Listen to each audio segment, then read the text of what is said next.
Anadolu'nun ve Rum'un ve Acem'in ve Türkmen'in ve Kürd'ün ve Arap'ın ve Kıpti'nin ve Ermeni'nin ve Gürcü'nün ve Tatar'ın ve Çerkez'in ve Ubıh'ın ve dahi ismini saymaktan yorulacağım milletlerin sultanı.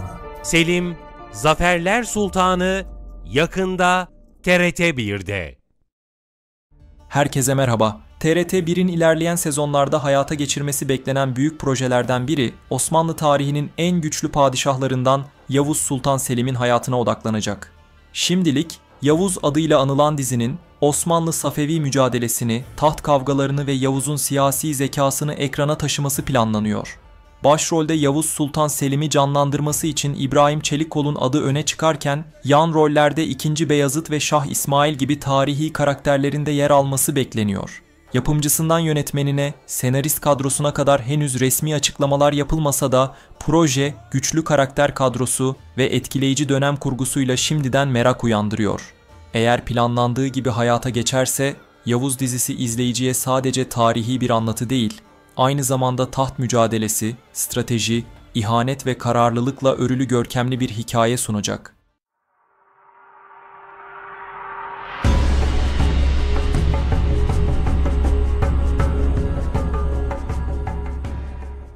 Videomuza başlamadan önce bu diziyi merakla bekleyenler kimler? Videomuzu beğenmeyi unutmasın, böylece sayımızı bilelim. Öncelikle dizinin hikayesinden bahsedelim.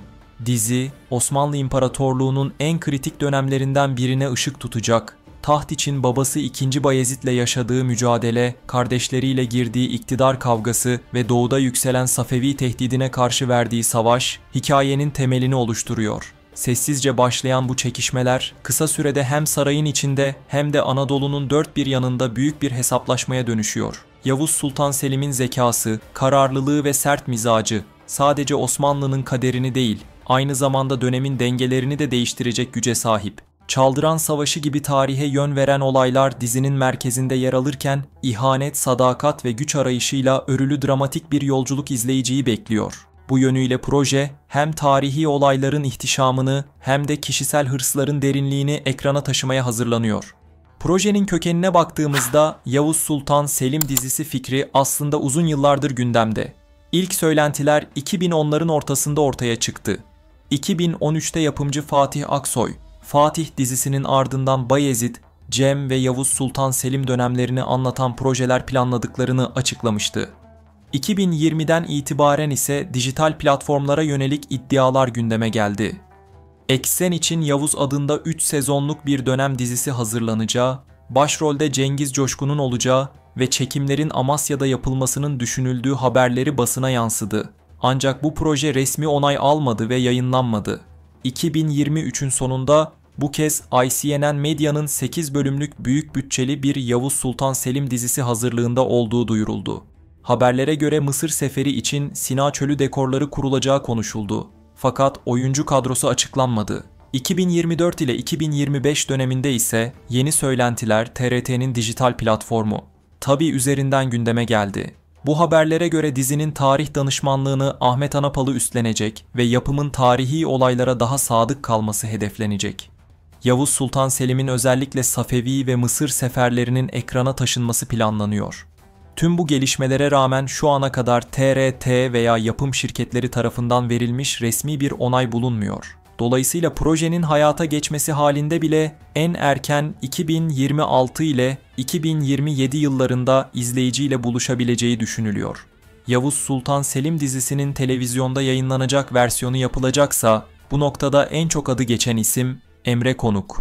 Uyanış Büyük Selçuklu, Alparslan Büyük Selçuklu ve son olarak Kudüs Fatihi Selahaddin Eyyubi gibi büyük tarihi projelerde imzası bulunan Emre Konuk'un ilerleyen dönemde Osmanlı padişahlarına odaklanan bir diziye yönelmesi olası görülüyor. Ancak yapımcı tarafından bu konuda henüz resmi bir açıklama yapılmadı.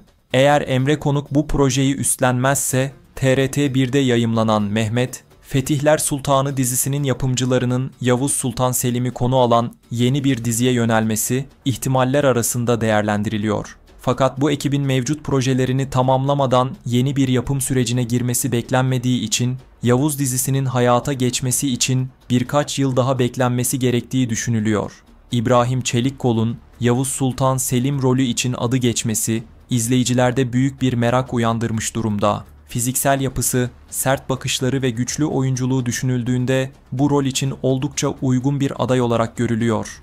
İbrahim Çelikkol'un tarihi dramalarda daha önce gösterdiği performans, onun böylesine ağır bir karakterin altından kalkabileceğini düşündürüyor. Ancak sadece başrol değil, kadroya dahil olacak diğer oyuncuların da karakter uyumları kritik bir önem taşıyor. Yavuz'un ailesi, çevresi, vezirleri ve savaş meydanında yanında duran askerlerin doğru isimlerle canlandırılması, dizinin inandırıcılığını artıracak temel unsurlardan biri olacak.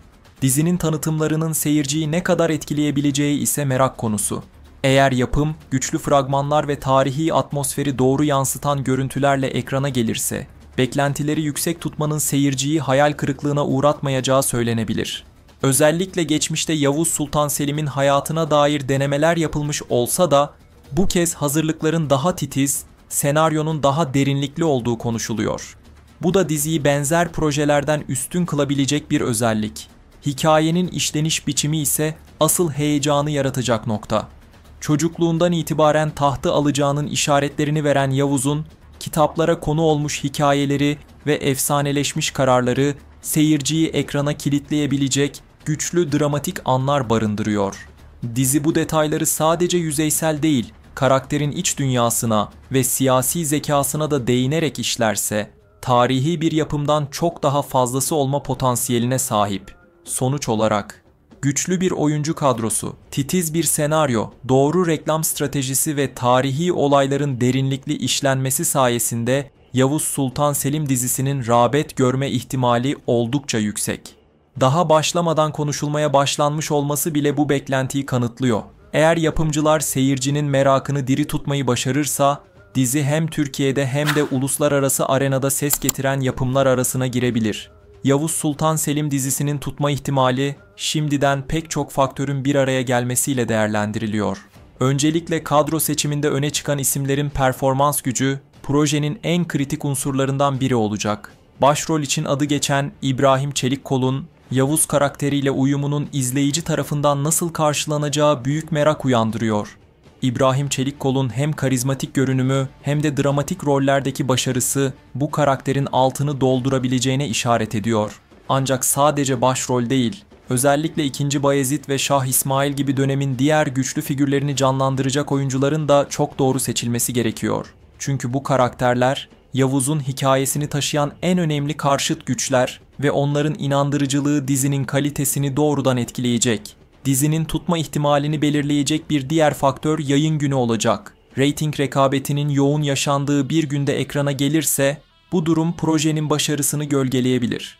Özellikle aynı dönemde Fatih Sultan Mehmet'in hayatını anlatan bir başka dizinin de yayında olması, izleyiciyi ikiye bölebilir. Bu yüzden stratejik bir yayın planı yapılmalı ve projenin reyting kurbanı olmasının önüne geçilmelidir.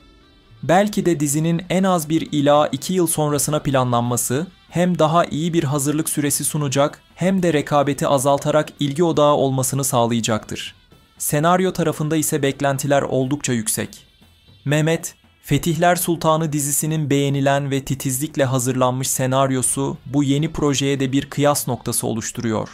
Yavuz Sultan Selim gibi güçlü bir karakteri anlatacak bir dizinin de aynı titizlikle hazırlanması, seyircinin güvenini ve ilgisini kazanmanın en büyük anahtarı olacak.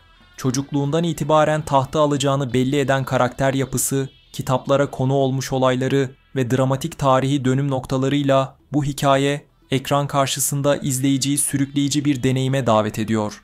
Henüz yayınlanmadan bile böylesine çok konuşulması, dizinin merak unsurunu diri tuttuğunu gösteriyor.